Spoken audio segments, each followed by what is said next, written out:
Bien, con respecto a la comunicación, les decía esto de las críticas, ¿no? De hacer las devoluciones.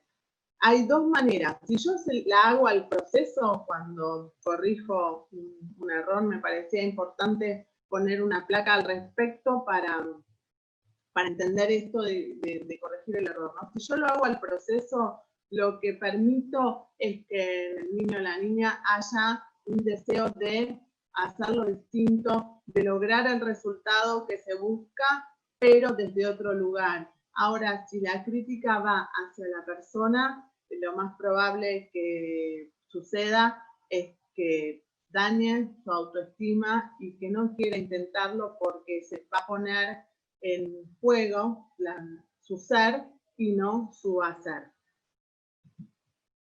Bien, decía antes, no puede desconocer el entrenador, formador, el desarrollo de sus jugadores, de sus jugadoras.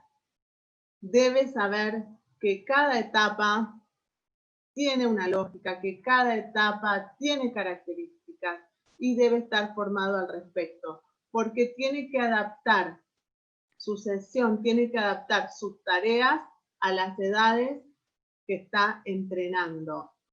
Hoy la red, la internet, nos permite acceder a muchísimos entrenamientos de diferentes clubes, de diferentes instituciones, de diferentes niveles, pero traspolar esos entrenamientos a una sesión de fútbol formativo puede llegar a ser absolutamente contraproducente. Yo tengo que conocer desde las cuestiones físicas, psicológicas y sociales cuál es la realidad del niño o de la niña que estoy entrenando. Desde lo físico sabemos que alrededor de los 8 o 9 años la biología, digamos, las hormonas las sexuales empiezan a ponerse en funcionamiento y nos van a dar entre los 11 y los 14 años diferentes cambios en el cuerpo de los niños y las niñas. En el caso de los varones va a haber un ensanchamiento del torso, afinamiento de cintura, brazos que crecen a veces más rápido que el resto del cuerpo. Ahí es importante entender esto porque vamos a ver que todo lo que tal vez veníamos trabajando a esta edad, el niño necesita reaprenderlo porque tiene que adaptarse a su nuevo cuerpo. Están absolutamente entrelazados estos desarrollos, ¿sí? Yo los explico separados por una cuestión pedagógica, pero la realidad es que se dan juntos porque el cambio físico conlleva también un cambio psicológico de duelar ese cuerpo infantil y poder, porque el cuerpo es una construcción psicológica, entonces poder apropiarme de este nuevo cuerpo, y ahí es cuando vemos tal vez chicos que se llevan por delante marcos de las puertas o mesas o muebles, porque tienen que adaptarse a su nuevo cuerpo. Cuanto más desarrollo deportivo hayan tenido en la infancia, y siempre también es recomendable que puedan practicar o tener acceso a practicar en edades infantiles distintos deportes, más rápida va a ser esta adaptación, pero no podemos desconocerla, no podemos desconocer que esto sucede y esto tenemos que tenerlo en cuenta al momento de entrenarlos. Otro de los duelos que se dan también tienen que ver con no solamente con la imagen que ellos tienen del cuerpo, sino con la imagen que tienen de sí mismos como niños para dar paso también al adolescente. Y eso también conlleva muchas veces momentos en donde tal vez no lo veamos reflejado desde lo físico, en las cuestiones técnicas, pero sí lo podamos ver reflejado en algún tipo de situación respecto de la conducta que tengan en los entrenamientos, si se sienten que su cuerpo ha cambiado demasiado y que se ponen ansiosos respecto a poder tener el dominio que antes tenían, puede llevar a la deserción es importante para los entrenadores de estas edades, que van entre los 11 y los 15, 16 años, que evalúen, que tengan paciencia, que acompañen. Y acá hay algo que es importantísimo, que no mencioné antes, pero que quiero mencionar ahora, respecto del equipo con el que el entrenador formador debe salir a la cancha al momento de entrenar niños y niñas. Hay un valor que es fundamental, que es la humildad.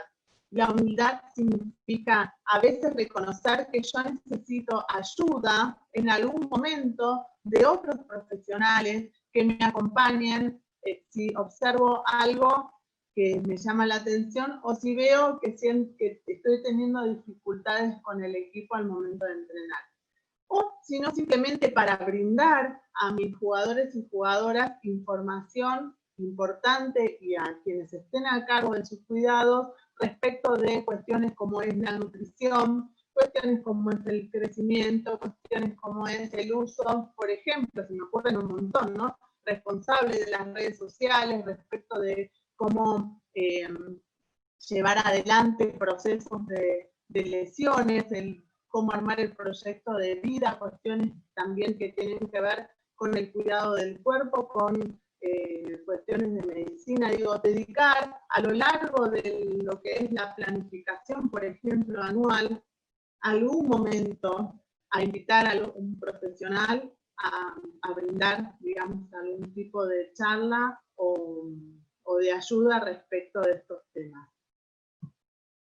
Bien, en la ponencia anterior hablaron de aprendizaje, así que no me voy a extender demasiado, pero bueno, en el momento en que yo comprendo cómo a los niños, el desarrollo de los niños, de las niñas, de los jugadores que tengo, debo entender que hay dos tipos de aprendizaje que se dan, el de aprendizaje emocional, el aprendizaje cognitivo ejecutivo.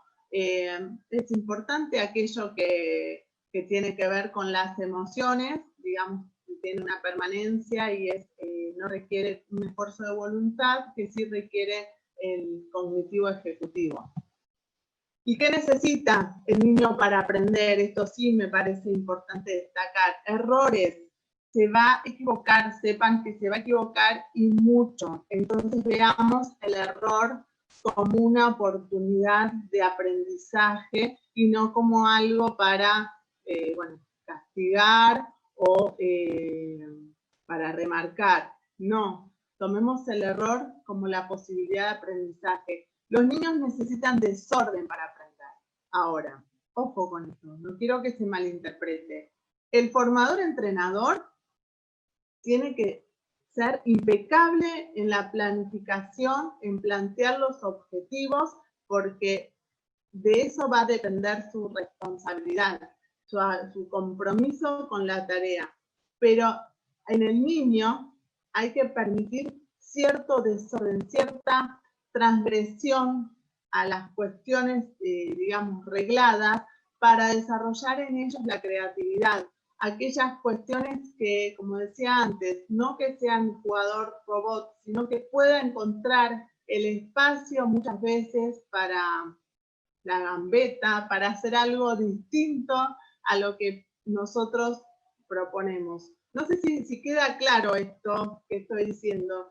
Digo, el desorden tiene que ver con la actitud del niño de poder hacer, digamos, de poder desafiar aquello que nosotros proponemos. Pero cuando nosotros elaboramos esa propuesta, tenemos que tener en cuenta y dar espacio a que se produzca en algún momento ese desorden. La incertidumbre es lo que le va a permitir ir a buscar nuevos conocimientos, es lo que le va a permitir ir en busca de aquello que no sabe y aceptar que está en una etapa de formación, que está aprendiendo. La aventura lo puse así, es importante pensarlo como algo diferente a la rutina, ser creativos al momento de planear nuestras sesiones, que haya sesiones que sean distintas, que impliquen cierta novedad. El autodescubrimiento está basado más que nada en la posibilidad de que puedan pensar cómo ellos aprenden, cómo ellos van adquiriendo estas esas capacidades técnicas, tácticas, y la motivación intrínseca, que es la motivación interna que el formador motivado va a poder desarrollarla en ellos. Con respecto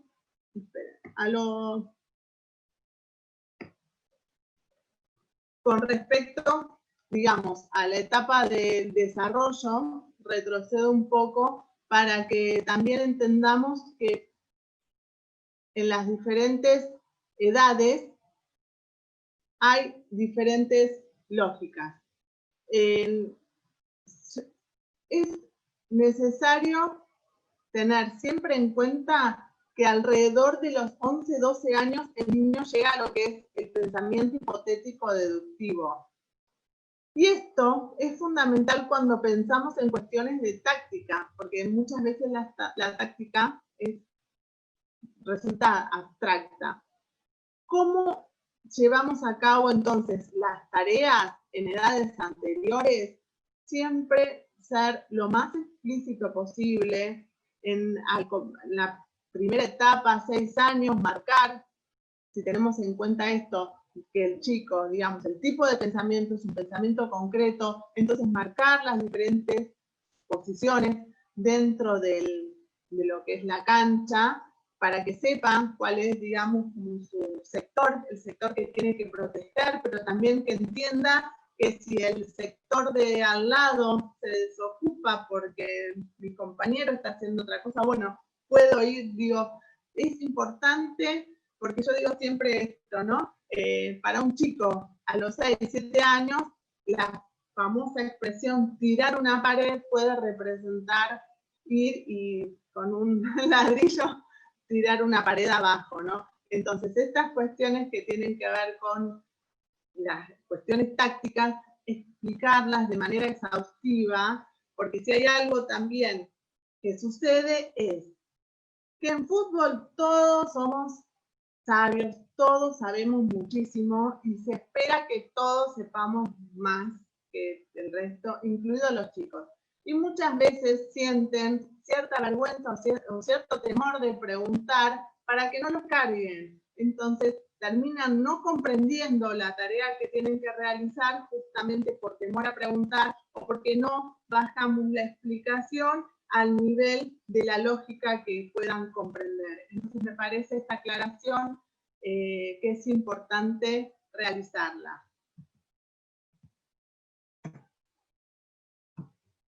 Bien, y para finalizar, quería esta frase maravillosa de Eduardo Galeano que dice: los niños no tienen la finalidad de la victoria, quieren apenas divertirse. Por eso cuando surgen excepciones como Messi y Neymar, son entonces ellos, para mí, unos verdaderos milagros.